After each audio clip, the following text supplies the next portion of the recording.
Dans notre chronique d'aujourd'hui, Madame, Messieurs, je vais vous parler d'une histoire vécue, en fait d'une histoire vraie, une histoire absolument incroyable. Un monsieur qui n'a jamais cru qu'il y a eu la fin de la Deuxième Guerre mondiale, qui a participé pourtant à cette guerre, c'est un Japonais. Pendant 28 ans, il a vécu caché dans la jungle sans savoir ou sans vouloir croire que la Seconde Guerre mondiale était terminée.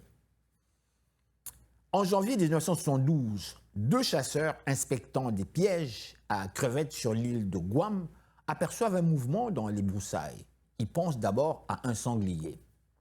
Mais un homme surgit, amaigri, vêtu de vêtements qu'il avait lui-même confectionnés à partir d'écorces d'arbres, armé d'une lance artisanale.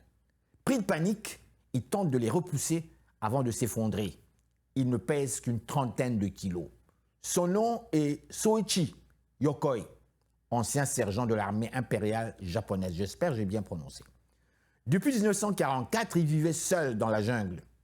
Lorsque les forces américaines reprennent Guam durant la Seconde Guerre mondiale, Yokoi et plusieurs soldats s'enfuient dans la forêt, élevés dans la conviction de que la reddition était pire que la mort. Ils préfèrent disparaître plutôt que de se rendre. Au fil des années, ses compagnons meurent de maladie, de faim ou d'épuisement. En 1964, Yokoi reste seul.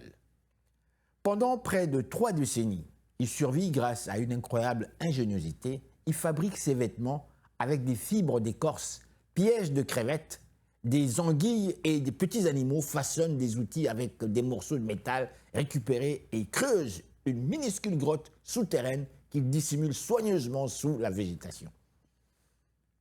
En 1952, des avions américains larguent des tracts annonçant que la guerre est terminée depuis 7 ans. Il les lit, mais refuse d'y croire. Pour lui, sortir de la jungle serait une reddition, et la reddition reste un déshonneur. Pendant les 8 dernières années de sa cachette, il ne prononce pas un seul mot à un autre être humain.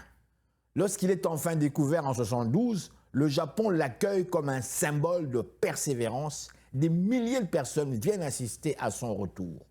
Face aux caméras, il déclare simplement « C'est avec beaucoup de honte que je rentre ».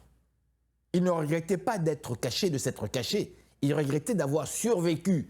Le Japon qu'il retrouve n'a plus rien à voir avec celui qu'il avait quitté. L'Empire a disparu, les villes ont été reconstruites et une nouvelle génération a grandi en paix.